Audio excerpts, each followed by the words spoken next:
Bismillahirrahmanirrahim. Assalamu alaikum students. I hope you all are good. Okay, so today we are going to learn the chapter number 1 of chemistry. First of all, you must have to know which subject you are going to read and what it is about and what's the significance behind it. Chemistry का मतलब क्या है, chemistry को किस तरह से discuss किया जा सकता है, ये सब चीज़ों के बारे में you must have to be have a great knowledge. सबसे पहले हम डिस्कस करेंगे केमिस्ट्री को कि केमिस्ट्री है क्या. Then we will discuss the fundamentals. So first of all, what is chemistry. जैसे बायोलॉजी, जैसे मैथ्स, जैसे physics, they all are branches of science. Chemistry is also a branch of science. So when we talk about the science,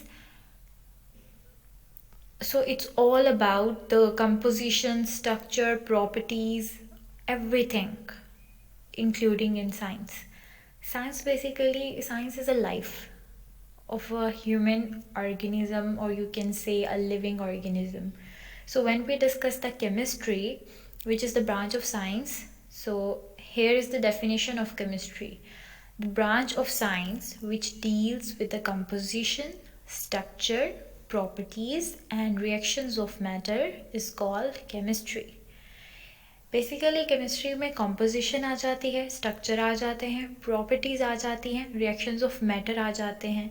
reaction of matter का ये मतलब है कि कोई भी चीज़ कितनी स्पेस जो है वो ऑक्यूपाई कर रही है, उसका मैटर क्या है. जैसे कोई भी मैटर हो सकता है. Matter is like anything which occupy space. Composition, various type of chemicals, various type of elements you will study further. तो उन सब elements में, उन सब चीज़ों में आप उनकी composition, उनकी properties और उनका reaction of matter पढ़ेंगे, उसको हम बोलते हैं chemistry. So from the very start of my lecture, I want you all to make a content list so it will be easier for you to learn the chapter number 1. We done with the branch of science, which is chemistry. Now I'm going to tell you the chapter name, which is the fundamentals of chemistry. We discussed the word chemistry. Now I'm going towards the fundamentals. What are fundamentals? तो basically fundamentals क्या होते हैं. ये एक central और primary rule होता है, या आप ये कह सकते हैं कि एक सेंट्रल रूल है, या you can say it is a central principle जिसके ऊपर कोई भी चीज़ जो है वो बेस करती है. ठीक है. आप फंडामेंटल्स ऑफ केमिस्ट्री का यही मतलब है कि केमिस्ट्री के अंदर जो भी प्राइमरी रूल्स हैं, प्रिंसिपल्स हैं, जो भी चीज़ जो भी प्रिंसिपल्स उस पर लगाए गए हैं, या उन प्रिंसिपल से फर्दर कोई चीज़ बनाई गई है, उस चीज़ को हम इस चैप्टर्स में डिस्कस करेंगे. ठीक है. फर्दर जो है जाने से पहले जैसे मैंने बताया आपको, you must have to make the contents. तो आपके लिए बहुत ईजी रहेगा. जैसे जैसे मैं आपको बताती जाऊँ, आप हर वर्ड का एक कंटेंट बना लें, और then you must have to just learn the definition and give a solid example to clarify your point. Now move towards the next topic, which is about the development of chemical industry. It's also included in the chemistry introduction. Development of chemical industry is basically जितनी development हो रही है chemical industries के अंदर, उन चीज़ों के बारे में पढ़ना, उन चीज़ों का समझना, उनकी प्रॉपर्टीज़, उनकी कॉम्पोजिशंस और रिएक्शंस ऑफ मैटर, ये सब कुछ भी केमिस्ट्री में आता है. Now move towards the next topic, which is about the branches of chemistry. So basically, I'm going to teach branches of chemistry, which is about 8 branches. As you know that कोई भी चीज़ जो है वो इस दुनिया में आने के बाद रुक नहीं जाती. Everything just grow and grow and grow. I'm just talking about the living organisms. Which thing can live properly? Which thing have कुछ ऐसा सोच जो साइंटिस्ट से आया हुआ है हमारे पास, या कुछ ऐसी सोच जो हम लोगों ने डिस्कवर की थी या हम लोगों ने फाइंड आउट की थी, उन चीज़ों में साइंटिफिकली इस वर्ल्ड में उन सब चीज़ों में गुज़रते दिन के साथ साथ चीज़ें बदलती हैं। तो इसलिए जब केमिस्ट्री का लफ्ज़ जो है वो ईजाद हुआ, जब बना, उसके बाद उसकी फर्दर ब्रांचेस निकली। उसी वक्त नहीं निकल आई थी, उसके बाद निकली। क्योंकि कोई भी चीज़ जो है उसको जब डीपली सर्च किया जाता है तो टाइम टू टाइम उन सब चीज़ों में जो है वो मॉडिफिकेशंस होती रहती हैं। तो ब्रांचेस हम डिस्कस करेंगे अब केमिस्ट्री की। फर्स्ट मैंने आपको बताया फंडामेंटल्स का मतलब, then we will discuss the chemistry, then we discuss the branch of science, and then we discuss the development of chemical industry. Now we are going to discuss the branches. So the first branch is physical chemistry, the second one is organic chemistry, the third one is inorganic chemistry, the number 4 is biochemistry, number 5th industrial chemistry, number 6 nuclear chemistry, number 7 analytical chemistry, number 8 environmental sciences, yeah, environmental chemistry. You're gonna discuss all types of branches. So I am going to start from the first branch, which is the physical chemistry. Physical chemistry, basically it is the composition and physical properties of matter. Physical से आपको समझ आ रहा है कि कोई भी ऐसी चीज़ जो फिजिकली एक्ट कर रही है। जैसे अभी हमने केमिस्ट्री की डेफिनेशन में पढ़ा, ये कंपोजिशन, प्रॉपर्टीज़ और रिएक्शंस ऑफ मैटर्स की बात जहाँ तक आ जाती है, उसी तरह फिजिकल केमिस्ट्री में भी सेम चीज़ आ जाती है, ठीक है। लेकिन इसमें हम डिस्कस क्या करते हैं, एक स्पेसिफिक चीज़ को, जो क्या है, मैटर मैंने पहले बताया आपको, मैटर एक ऐसी चीज़ होती है, anything which occupy space is called matter. तो हर मैटर के अंदर, हर मैटर की कोई ना कोई कॉम्पोजिशन है, कोई ना कोई फिजिकल प्रॉपर्टी है। जैसे एक टेबल है, टेबल की एक कॉम्पोजिशन है कि उसको किस तरह से बनाया गया है, किस लकड़ी से बनाया गया है, और उसकी फ़िज़िकल प्रॉपर्टी क्या है। फ़िज़िकल प्रॉपर्टी का मतलब कि उसको यूज़ कैसे किया जा रहा है, उसका यूज़ किया जा रहा है उसके ऊपर, अगर तो we are using as a dining table, तो उसको जो है वो खाना उसके ऊपर रखा जाता है। एंड इफ़ वी डिस्कस कि हम उसको पढ़ने के लिए यूज़ करते तो उसके ऊपर बुक्स रखी जाती हैं।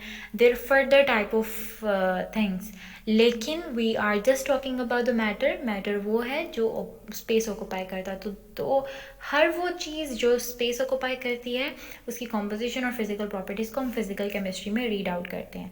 बेसिकली फिजिकल केमिस्ट्री क्या है, ये कंसर्न करती है with the application of techniques and theories of physics to the study of chemical systems, ठीक है। जो भी फिजिक्स से रिलेटेड टेक्निक्स और थ्योरीज हैं, हम उसको एज अ स्टडी करते हैं केमिकल सिस्टम्स में।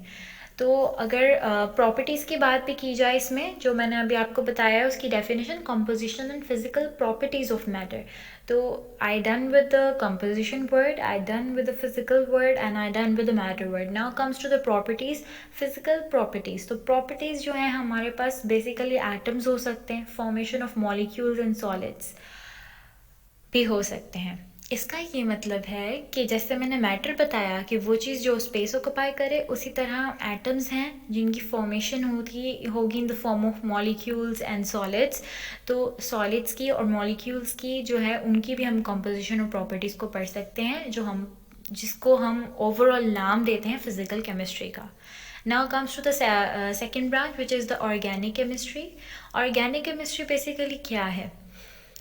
ऑर्गेनिक केमिस्ट्री में ना सिर्फ हाइड्रोकार्बन्स नहीं होते, ठीक है। इसके अंदर वो कंपाउंड्स भी होते हैं जिनमें like any number of other element भी हो सकता है।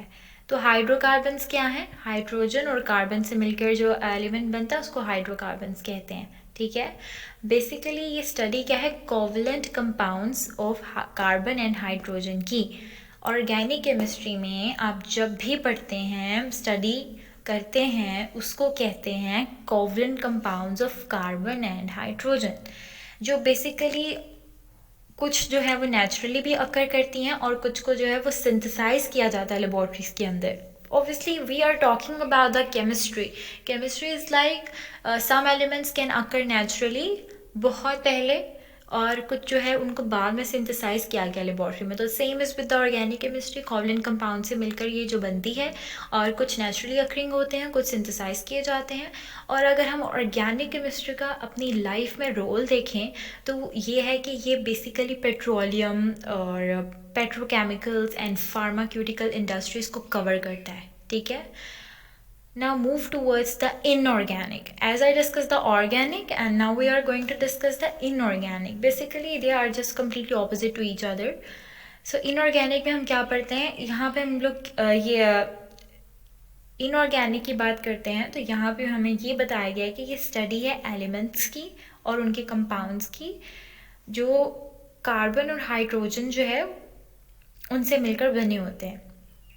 ये भी सेम है ऑर्गेनिक की तरह, लेकिन ये स्टडी क्या करता है, of all the elements and there compounds of carbon and hydrogen.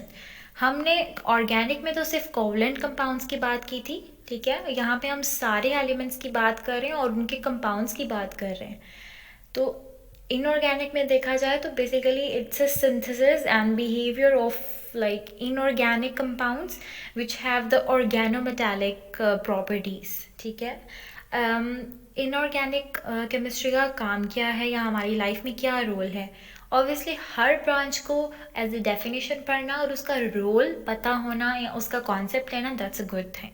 These branches are very important, so keep it in mind. Organic and inorganic के दरमियान हमेशा डिफरेंस पूछा जाता है, so it's a very very important question. So aspects of the chemical industry such as the glass, cement, metallurgy, extraction of metal from ores. Inorganic में ये बताया गया है कि जो केमिकल इंडस्ट्रीज होती हैं, एस्पेक्ट्स जो उनके हैं वो सच एज ग्लास हो सकते हैं, सीमेंट, मेटलर्जी क्या होता है, बेसिकली इसमें एक्सट्रैक्शन ऑफ मेटल होता है, ठीक है। एक्सट्रैक्शन का क्या मतलब होता है, निकालना, मेटल्स जितने भी मेटल्स हैं उनको निकालना, ठीक है। इसको हम कहते हैं inorganic chemistry. Now move towards the next one which is about the biochemistry. आपको नाम से ही पता चल रहा है, bio means life and chemistry means basically composition and properties of matter. So in the biochemistry we are going to learn that it is a branch of chemistry in which we study the structure, composition and the chemical reactions of substances which found in the living organisms. As I told you, बिल्कुल same definition है जैसे chemistry की definition की थी, बस उसमें you have to add the found in living organisms. Bio means living organisms, so you तो जो सब कुछ स्ट्रक्चर, कंपोजिशन, केमिकल रिएक्शंस हम पढ़ेंगे वो बेसिकली लिविंग ऑर्गेनिजम्स के बारे में होगा। बायोकेमिस्ट्री क्या करती है, ये हमारी लाइफ को एक्सप्लोर करती है through chemical processes which related to the living organisms basically. तो अगर हम देखें तो ये कवर क्या करती है, केमिकल प्रोसेसेस को, ऑब्वियसली जितने केमिकल प्रोसेसेस हैं उनको कवर करती है। और थर्ड चीज़ जो है इसके अंदर ये है कि मेटाबॉलिज्म जो है बायोमॉलिक्यूल्स के, बायोमॉलिक्यूल्स क्या क्या होते हैं हमारे पास, carbohydrates, proteins, lipids, fats, these all are biomolecules. तो बायोमॉलिक्यूल्स की जो मेटाबॉलिज्म है वो भी इसी ब्रांच में इसको रीड आउट किया जाता है, क्योंकि बायोकेमिस्ट्री के अंदर बायोमॉलिक्यूल्स आ जाते हैं, लिविंग ऑर्गेनिजम्स आ जाते हैं, केमिकल प्रोसेसेस आ जाते हैं। So all things we can discuss in the biochemistry. Now discuss the example of biochemistry. Examples of this application of biochemistry are in the field of medicines, food, science, agriculture and many more. ठीक है, so you have to learn the definition, then discuss their 2-3 points and then go towards the example to for the better impact. Okay, so done with the biochemistry. Now we are going to learn the next branch which is industrial chemistry. Industrial chemistry के भी आपको नाम से पता चल रहा है, we are going to discuss the chemical processes, techniques, properties जो कि इंडस्ट्रीज़ में होती हैं, इंडस्ट्रियल एरा में होती हैं, इंडस्ट्रियल एरिया में होती हैं। इंडस्ट्रीज़ का तो सबको पता है, so we are going to read the definition which is about the industrial chemistry. It is the branch of chemistry that deals with the manufacturing of chemical compounds on commercial scale, which is called the industrial chemistry. इसमें क्या होता है industrial chemistry में? इसमें basically सबसे पहले तो chemical compounds की मैन्युफैक्चरिंग होती है, ठीक है, कमर्शियल स्केल पे, ठीक है, उसको हम इंडस्ट्रियल केमिस्ट्री कहते हैं. That is very simple. The second thing which we are going to discuss, it's about the manufacturing of basic chemicals. जैसे अभी मैंने बात की मैन्युफैक्चरिंग है इसमें केमिकल कंपाउंड्स की, तो हम लोगों ने जैसे केमिकल कंपाउंड्स है उसी तरह कुछ बेसिक केमिकल्स भी हैं जिनकी मैन्युफैक्चरिंग भी इंडस्ट्रियल केमिस्ट्री में ही आ जाती है. उसमें हमारे पास ऑक्सीजन आ जाएगा, क्लोरीन आ जाएगा, अमोनिया आ जाएगा, nitric acid and sulphuric acid. आप लोगों ने नाम से परेशान नहीं होना, ठीक है. These words are new for you, और अगर आपने पहले भी सुने हुए हैं तो इट्स वेल एंड गुड, लेकिन अगर नहीं भी सुने हुए तो you don't have to be worry. These all are the elements, और you can say these all are the molecules name. When we go towards the third chapter of the chemistry, you will see the periodic table. वहाँ पर हम हर एक एक element को याद करेंगे, उसको पढ़ेंगे, उसका एटॉमिक नंबर, एटॉमिक मास याद करेंगे. Then you will actually learn कि ये सब एलिमेंट्स जो हैं वो एग्जिस्ट करते हैं, ठीक है. तो इन सब एलिमेंट्स की जो मैन्युफैक्चरिंग है वो भी इंडस्ट्रियल केमिस्ट्री में पढ़ी जाती है. Then move towards the chemicals जो हमें रॉ मटेरियल्स प्रोवाइड करते हैं फॉर मैनी अदर इंडस्ट्रीज़, जैसे कि soap, fertilisers, agriculture product, paints, paper. तो इन सब के अंदर भी जो है वो मैन्युफैक्चरिंग होती है, और यू कैन से कि हम जो भी रॉ मटेरियल्स होते हैं ना इंडस्ट्रीज़ के, वो इन सब से हमें जो है वो मिलते हैं, ठीक है. फिर हम उन पर फर्दर उनकी प्रॉपर्टीज़ चेक करते हैं और उनको फर्दर जो है वो काम में लाते हैं, ठीक है. Now move towards the next branch which is about the nuclear chemistry. Nuclear chemistry में क्या होता है? Radio activity nuclear processes and it's properties. Radio activity basically क्या होती है? रेडियो एक्टिविटी यही होती है कि जो भी हमारे पास, अगर रेडियो एक्टिविटी को ब्रीफली या उसको आप एक लॉन्ग टर्म प्रोसीजर में डिस्कस करें तो वो बहुत लंबी बात हो जाती है कि हर चीज़ को इसमें डिस्कस करना पड़ेगा. तो इसका जो एक मेन लाइन में अगर मैं इसको समराइज़ करूँ तो वो यही हो सकता है कि बेसिकली रेडियो एक्टिविटी जो है ना वो रेफ़र करती है कुछ पार्टिकल्स के साथ जो कि न्यूक्लियाई से एमिटेड होते हैं. न्यूक्लियाई क्या है? न्यूक्लियस. सेल के न्यूक्लियस से जो पार्टिकल्स एमिटेड होते हैं they further converted into like they pass from the so many processes and then they will give us the radioactivity. तो न्यूक्लियर केमिस्ट्री में भी हम यही पढ़ते हैं कि रेडियो एक्टिविटी न्यूक्लियर प्रोसेसेस और उनकी प्रॉपर्टीज़ को, और केमिकल इफेक्ट्स जो हैं हमारे पास resulting from the absorption of radiations within animals, plants and other materials. Basically इसमें भी केमिकल इफेक्ट्स को हम पढ़ते हैं जिनमें रेडिएशंस प्रोड्यूस होती हैं with in animals, plants and other materials. और अगर हम इसको फर्दर जो है एलेबोरेट करें तो इसमें हमारे पास न्यूक्लियर केमिस्ट्री में बहुत सारे मेडिकल ट्रीटमेंट्स को डिस्कस किया जाता है, जिसमें हमारे पास रेडियोथेरेपी आ जाती है और प्रिजर्वेशन ऑफ फूड आ जाता है कि आप किस किस वे से फूड को प्रिजर्व कर सकते हैं. एंड द थर्ड थिंग हमारे पास आ जाती है कि जनरेशन ऑफ इलेक्ट्रिकल पावर. ये all these three things included in the medical treatment of the nuclear chemistry. Okay, now we are going to discuss our second last branch which is the environmental chemistry. Environmental chemistry में भी आपको इस नाम से पता चल रहा होगा कि हम लोग केमिस्ट्री का जो हमारे इन्वायरमेंट में जो एक स्पेसिफिक सा रोल है हम उसको डिस्कस करते हैं.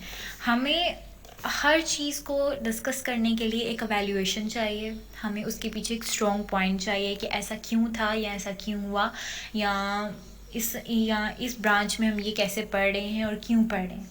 तो एनवायरनमेंट में भी ऑब्वियसली नाम से आपको पता चल रहा है, study about the components of environment. हम एनवायरनमेंट में जितने कंपोनेंट्स हैं उनको पढ़ते हैं. Affects of human activities. हमारे इन्वायरनमेंट में इन्वायरनमेंट बनता किससे है? सबसे पहले तो सोसाइटी बनती है. सोसाइटी किससे बनती है? ह्यूमन बींग से. ह्यूमन बींग से सोसाइटी बनती है. उसके बाद ह्यूमन बींग्स जो है वो एक इन्वायरमेंट बनाते हैं. तो ऑब्वियसली हम लोग इसमें डिस्कस भी ह्यूमन एक्टिविटीज़ को ही करेंगे.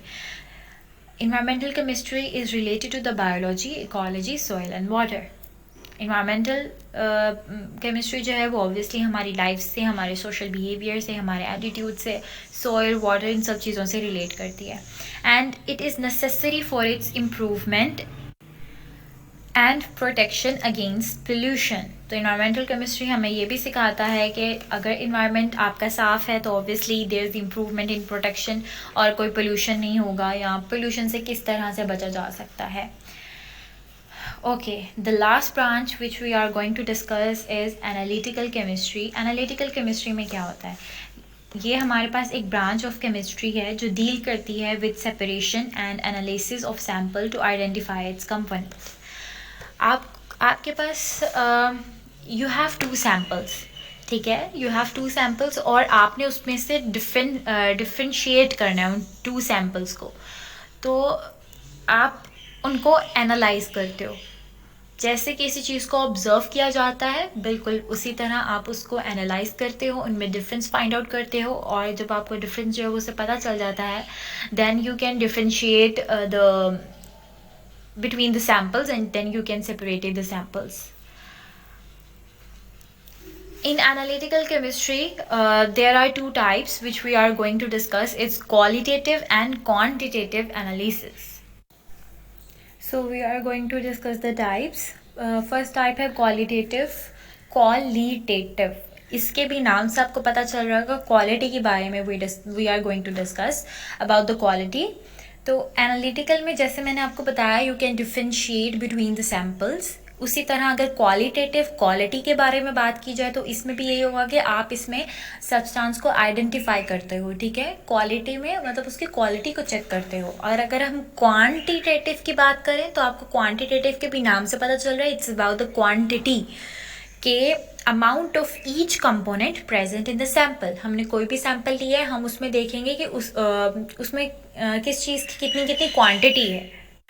Now last we are going to discuss the scope of analytical chemistry. The scope of this branch covers the food, water, environmental and clinical analysis as well. So we end with the branches. As I told you कि मैं जब तक जो है जो पढ़ाया है वो रिवाइज़ ना कर लूँ, तो तब तक जो है I didn't even feel satisfy. तो हम जो है वो स्टार्ट से रिवाइज़ कर लेते हैं अभी हमने कितना पढ़ लिया है. तो सबसे पहले we discuss about the fundamentals of chemistry. I told you about the fundamentals and then we discuss the chemistry. Second thing, we discuss about the definition of chemistry because it is a branch of science. And the third thing, we discuss about the development of chemical industry. The fourth thing, we discuss about the names of branches of chemistry.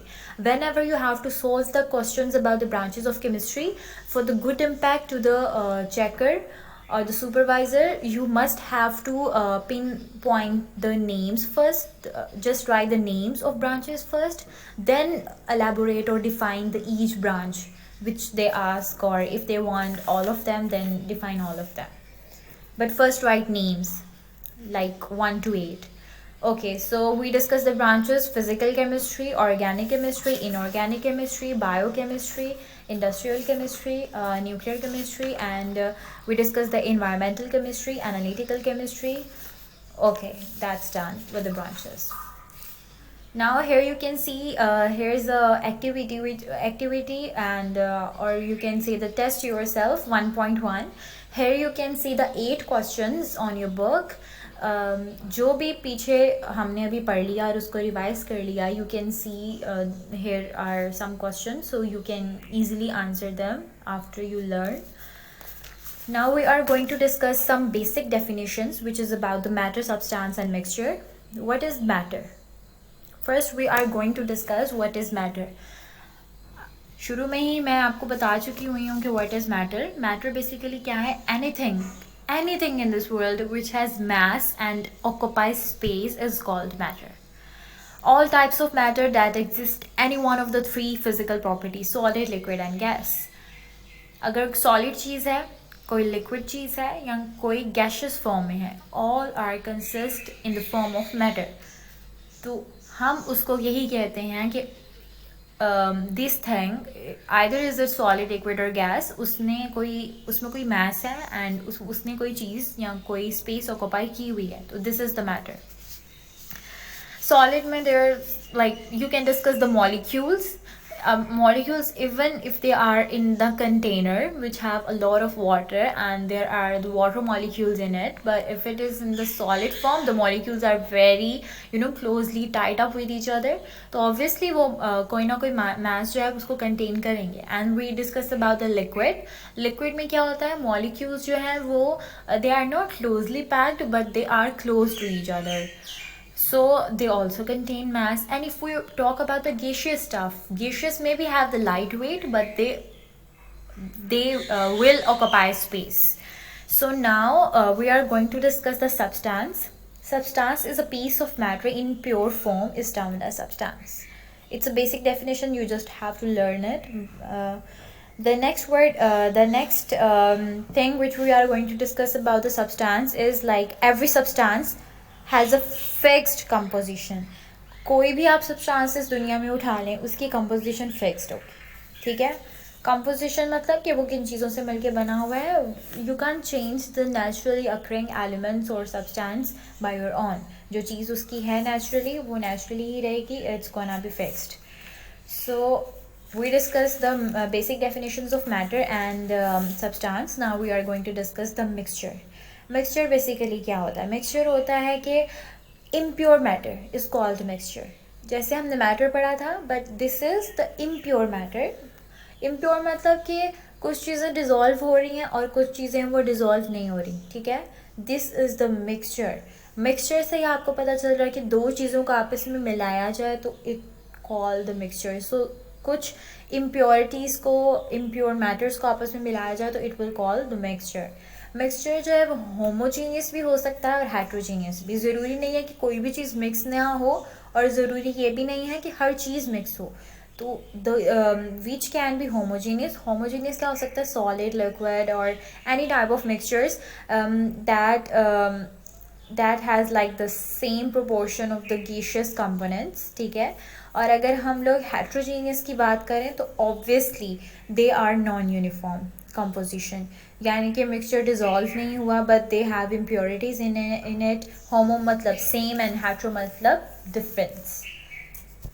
आपको याद से रखना है उसके name से. होमो means same, यानी कि impurities नहीं होंगी, मिक्सचर कम्प्लीटली डिसॉल्व हो जाएगा, वो गेशियस फॉर्म में हो, वो सॉलिड फॉर्म में हो, वो लिक्विड फॉर्म में हो. लेकिन if we discuss about the heterogeneous में नॉन यूनिफॉर्म कॉम्पोजिशन होती है, यानी कि उसकी कॉम्पोजिशन ही ऐसी होती है कि it can't dissolve properly. So now I am going to discuss we're done with the physical and like basic definitions of matter, substance and mixture. Now come towards the next definition, which is about the physical properties. Physical properties क्या होती हैं? Those properties which are associated with the physical state of substance are called physical properties. कोई भी substance को आप उठा लें, कोई भी सब्सटेंस ले लें, उसकी जो फिजिकल स्टेट को हम डिस्कस करते हैं उसको फिजिकल प्रॉपर्टीज़ कहते हैं. फिजिकल प्रॉपर्टीज़ में ऑब्वियसली आपकी फिजिकल अपीयरेंस आ जाएगी, आपका कलर, आपकी स्मेल, आपका टेस्ट, आपकी hardness. There is a lot of things which can tell you by your appearance. It's called the physical states or physical properties. जैसे कि अगर हम कोई भी एग्जांपल लेते हैं, I am not going to discuss the human beings because it can be interlinked. So I am taking an example of ice. जब एक आइस को हम हीट करते हैं तो वो क्या, अगर हम एक आइस है उसको हीट करें तो वो ऑब्वियसली वो मेल्ट हो जाएगी इन द फॉर्म ऑफ वाटर, ठीक है. लेकिन अगर हम वाटर को फर्दर हीट करें, ठीक है, और वो बॉयल होना शुरू हो जाएगा और फिर क्या होगा, वो हमें स्टीम देना शुरू हो जाएगा. तो इस पूरे प्रोसेस के अंदर जो फिज़िकल प्रॉपर्टीज़ थी सिर्फ वो चेंज हुई हैं.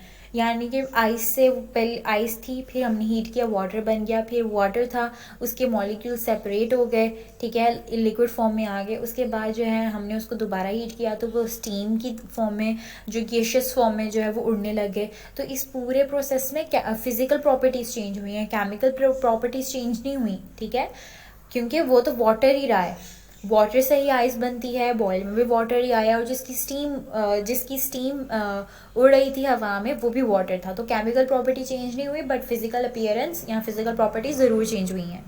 So now we are going to discuss the chemical properties. Chemical properties क्या होती हैं? जो बेसिकली डिपेंड करती हैं कॉम्पोजिशन ऑफ सब्सटेंसेस की. हमने कोई भी सब्सटेंस ले लिया, ठीक है, उसकी केमिकल प्रॉपर्टीज़ चेक करनी है तो ऑब्वियसली वो उसकी कॉम्पोजिशन पे डिपेंड करेगा.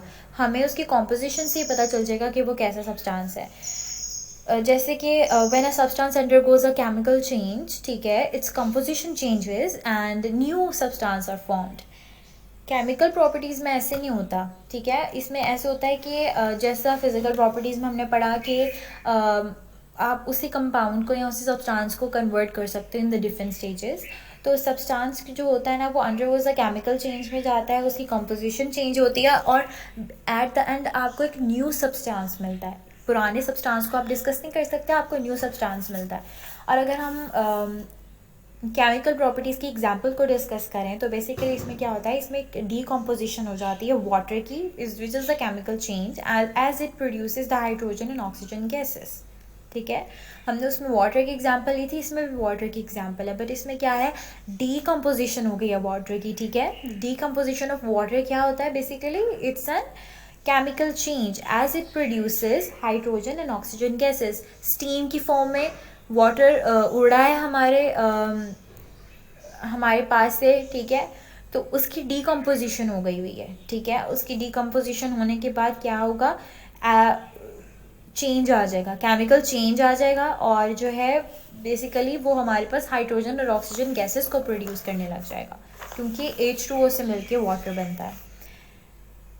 Okay, so we end with branches. हमारा रिव्यू जो था, हमारी रिवीजन जो थी वो ब्रांचेस तक कंप्लीट थी. हमने नेक्स्ट क्या पढ़ा, मैटर पढ़ा, सब्सटेंस पढ़ा, मिक्सचर पढ़ा, फिजिकल प्रॉपर्टीज़ पढ़ी, केमिकल प्रॉपर्टीज़ को पढ़ा. और अब you can make a sketch for your easiness कि अभी तक हमने क्या पढ़ा है. जैसे मैं आपको पहले ही लेक्चर के स्टार्ट में बता देती हूँ, make contents, it will be easier for you to learn. कि आपको पता होगा कि एक पेज के अंदर कितने टॉपिक्स हैं और आपने उन टॉपिक्स में क्या किया, डेफिनेशन याद करनी है, एग्जाम्पल याद करनी है और कहाँ कहाँ explanation, and you have to learn it. Matter को हमने डिस्कस किया. मैटर से दो चीज़ें निकलती हैं, मिक्सचर और सब्सटेंस. मिक्सचर की अगर हम बात करें तो हमने दो टाइप के मिक्सचर पढ़े हैं, होमोजीनियस एंड हेट्रोजीनियस. और अगर सब्सटेंस की बात करें तो उसमें हमने दो चीज़ें पढ़ी हैं, elements and compounds. I hope you are understanding, and if you have any questions you can ask. The next thing we are going to learn, which is the activity 1.211, which is all about the elements. Okay, so it's my favorite topic, elements. Elements क्या होते हैं basically? Definition में उसकी पढ़ने से पहले हम उसकी हिस्ट्री पे जाते हैं कि एलिमेंट्स की बेसिकली हिस्ट्री क्या थी, एलिमेंट्स कहाँ से निकले, ये वर्ड कहाँ से आया. बहुत कदीम ज़माने में या पुराने वक्तों की बात की जाए तो तब जो है वो कोई नो एलिमेंट्स जो हैं वो साइंटिस्ट ने या किसी ने ईजाद किए थे. इट्स नॉट नोन कि किसने किए थे, but yes, only 9 elements were known early age. इसकी बात हो रही है. वो 9 एलिमेंट्स कौन से थे? Carbon, gold, silver, tin, mercury, lead, copper, iron and sulphur. These all 9 elements, all these 9 elements are very important for your MCQs. You must have to learn. आपका MCQs में आ सकते हैं तो वो कोई भी ऑप्शन दे सकते हैं आपको, एक्सेप्ट में भी कोई ऑप्शंस दे सकते हैं, तो you must have to know. तो ये एलिमेंट्स थे जो पहले कदीम ज़माने में जो है उनको जो है वो इंट्रोड्यूस करवाया गया था. लेकिन as further, as I told you, वक्त के साथ साथ सब बदलता है. तो इन द 19th सेंचुरी की जब बात करें तो 63 एलिमेंट्स जो है ना उनको डिस्कवर जो है वो कर लिया गया था. ठीक है, 63 एलिमेंट्स. पहले 9 एलिमेंट्स थे एंड देन 63 एलिमेंट्स. और फिर as the time passes now you can say that अभी भी जो है एलिमेंट्स के ऊपर जो है वो काम हो रहा है और more elements are discovered. But right now we are not discussing जो अभी जो है वो डिस्कवर हो रहे हैं, बट जो हो चुके हुए हैं अभी की सिचुएशन में वो हैं 118 elements which have been discovered. First कितने एलिमेंट्स थे? 9, राइट. उसके बाद एलिमेंट्स थे हमारे पास 63, राइट. और फिर उसके बाद हमारे पास एलिमेंट्स हैं 118. जिसमें से 92 जो है वो नेचुरली अक्रिंग एलिमेंट्स है। जैसे एलिमेंट्स की बात करें, किसी भी चीज़ की बात करें, मैंने आपको पहले भी बताया है, कुछ चीज़ें नेचुरली अक्रिंग होती हैं और कुछ चीज़ें जो होती हैं वो लेबॉर्ट्रीज में सिंथेसाइज की जा सकती हैं, because it's all about the chemicals and its composition and properties you can make by your own too. Element को अगर अब हम डिस्कस करें, हमने इसकी हिस्ट्री पढ़ ली, कैसे एलिमेंट्स आए। Now we are going to discuss like with the definition. Basically it is a substance which is made up of same type of atoms. Element जो है वो सेम टाइप ऑफ एटम्स के साथ मिलके बना हुआ है, ठीक है। एटम जो भी है पर सेम टाइप का है, and having same atomic number and can not be decomposed into simple substances by ordinary chemical means. आप उसके ऊपर कोई भी ऑर्डिनरी केमिकल जो है वो प्रॉपर्टी लगा कर देख लें, उसकी जो कंपोजिशन है वो चेंज नहीं होगी, वो डिकम्पोज नहीं होगा, ठीक है। इस डेफिनेशन को you have to learn as it is कि एक सब्सटेंस है जो मेड अप हुआ है सेम टाइप ऑफ एटम्स के, उनके सेम एटॉमिक नंबर है और आप उनको डिकम्पोज नहीं कर सकते। एलिमेंट्स बेसिकली जो है वो एज आई टोल्ड यू कुछ नेचर में अकर होते हैं and which you some of you can synthesise in laboratories. So elements occur in the nature in the free and combined form. All are naturally occurring elements found in the world and having different percentages. इनकी percentages भी different होती हैं in the earth crust, oceans and atmosphere. कुछ जो वो naturally occurring हैं, कुछ जो combined form में हैं, लेकिन all the elements उनकी percentage जो है वो earth crust में, oceans में and atmosphere में different होती है. तो अब हम लोग उनकी परसेंटेजेस जो है वो डिस्कस करने लगे हैं, एलिमेंट्स को देखने लगे हैं और किस किस में अर्थ क्रस्ट में, एटमॉस्फेयर में, ओशंस में कौन से एलिमेंट्स लाई करते हैं वो डिस्कस करने लगे हैं. You have to learn as it is with the percentage because percentage is very important and कि वो कौन से एरा में जो है वो लाई करते हैं. This one is very important too. And in naturally occurring by the weight percentage of some major elements. सबसे फर्स्ट पे अगर हम डिस्कस करें तो it's earth crust. Earth crust के ऊपर कौन से एलिमेंट्स हैं जो लाई करते हैं, पहले वो देख लेते हैं. ऑक्सीजन है, then the second one is silicon and the third one is aluminium. Oxygen की परसेंटेज जो है अगर हम उसको डिस्कस करते हैं तो वो है 45%. सेकेंड वन इज सिलिकॉन, उसकी परसेंटेज है 28%, and then the third one which we are going to discuss in the earth crust, it's aluminium 7.8%. अब अगर हम ओशंस की बात करते हैं तो जो ओशंस में एलिमेंट्स लाई करते हैं, ओशंस में क्या होता है, वाटर. तो वाटर में सबसे पहले क्या होगा, ऑक्सीजन. ऑक्सीजन में अगर हम डिस्कस करें तो इसके परसेंटेज है 86%. सेकेंड है हाइड्रोजन. हाइड्रोजन में क्या है 11%. क्लोरीन को डिस्कस किया जाए तो उसमें हमारे पास है 1.8%. These are the percentages which lie in the oceans. Now come towards the next, which is the atmosphere. Atmosphere में कौन से elements जो lie करते हैं वो है नाइट्रोजन, ऑक्सीजन एंड आर्गन. आपने याद रखना है ओशंस के अंदर भी ऑक्सीजन है और एटमॉस्फेयर के भी अंदर ऑक्सीजन है, बट परसेंटेज दोनों की डिफरेंट है. तो you must have to recognise and learn the percentage difference. Nitrogen में 78% है, ऑक्सीजन में 21% है, आर्गन में 0.9% है. Then come towards the next, the elements divided into the solid, liquids and gas. Solids में बेसिकली क्या होता है, सोडियम है, कॉपर है, जिंक है, गोल्ड एंड एट्सेट्रा. हर चीज़ की ब्रांचेस हैं, हर चीज़ फर्दर कहीं ना कहीं डिवाइड हो रही है. इसी तरह एलिमेंट्स भी हैं, वो भी डिवाइड हो रही हैं सॉलिड, लिक्विड एंड गैस में, ठीक है.